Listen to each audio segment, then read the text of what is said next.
Un patient se présente aux urgences et se plaint d'une forte céphalée, de nausées et de photophobie. Lors de l'anamnèse, il décrit également un mal de dos irradiant depuis la nuque jusqu'au bas du dos depuis plusieurs jours et se plaint de constipation. La prise de ces paramètres vitaux nous révèle une tension basse et une légère bradycardie ainsi qu'une bradypnée. On pense alors à une méningite et afin de confirmer ce diagnostic, nous procédons à une série de tests et à une ponction du liquide céphalorachidien dont la composition se modifie en cas de méningite virale. Nous pouvons dès lors élaborer un schéma qui aurait pour centre la méningite virale aiguë. De là partiraient les signes sémiologiques, à savoir le signe de Kernig, le signe de Brudzinski et le signe de Babinski. Partirait également de la méningite virale aiguë l'infection virale du liquide céphalorachidien, provoquant une inflammation qui mènerait à la céphalée, provoquant également une atteinte du nerf vague qui mènerait à une légère constipation, à des vomissements et à des troubles végétatifs. L'infection virale provoquerait aussi une atteinte du nerf trijumeau menant à une photophobie et une atteinte des nerfs cervicaux provoquant la raideur nucale.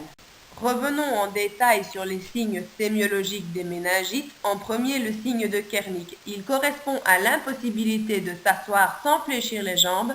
Toute tentative de passage du décubitus dorsal à la position assise s'accompagne d'un fléchissement invincible et douloureux des genoux.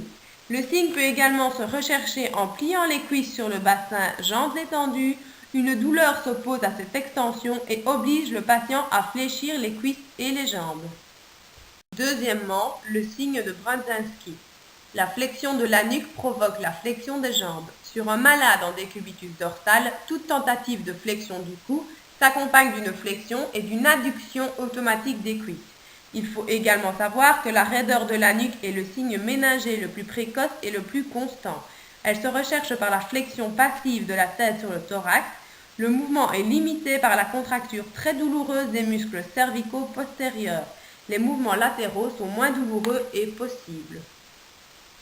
Dernier signe sémiologique, le signe de Babinski. Il consiste en une évaluation du réflexe cutané plantaire par stimulation de la région externe de la plante du pied. Ce dernier provoque en situation normale une flexion des orteils. Or, lors d'une atteinte des voies neurologiques pyramidales comme lors d'une méningite, nous observerons une extension de ces derniers. Nous présentons en cas de méningite des réflexes tendineux vifs et des réflexes cutanés variablement perturbés. L'innervation des méninges dans la cavité crânienne vient des rameaux méningés des 3 branches du nerf trijumeau et aussi des branches du nerf vague, du nerf glossopharyngien et des 2 premiers nerfs cervicaux. L'irritation de ces fibres sensitives se manifeste par une céphalée et une raideur de la nuque. La tête est alors en hyperextension pour diminuer la tension des méninges. L'analyse du LCR révèle la présence d'un agent pathogène et au vu de son étroite relation avec les méninges et de par ses différentes fonctions, à savoir une protection mécanique de l'encéphale, mais également un rôle dans le pH de la régulation de la ventilation, ce dernier constitue une voie de dissémination importante et a un rôle physiologique important. La pymère est la méninge la plus interne en contact avec le système nerveux central. Elle contient les espaces périvasculaires de Virchow qui contiennent le LCR. Vulgarisation de cette vignette. Le patient souffre d'une méningite virale aiguë. Ce dernier a été infecté par un virus qui s'est disséminé dans l'organisme via le liquide céphalorachidien et a provoqué une irritation des nerfs passant à ce niveau, provoquant ainsi une raideur nucale, des maux de tête constants, des nausées inconstantes et une intolérance à la lumière. Les antalgiques sont prescrits pour la douleur, à savoir les céphalées et les maux de dos. Les antipyrétiques sont prescrits afin d'éviter la fièvre due à l'infection virale et le dernier traitement préconisé est le repos. Afin de simplifier davantage, le virus est passé dans le liquide céphalorachidien, qui est un liquide qui entoure le cerveau et la moelle.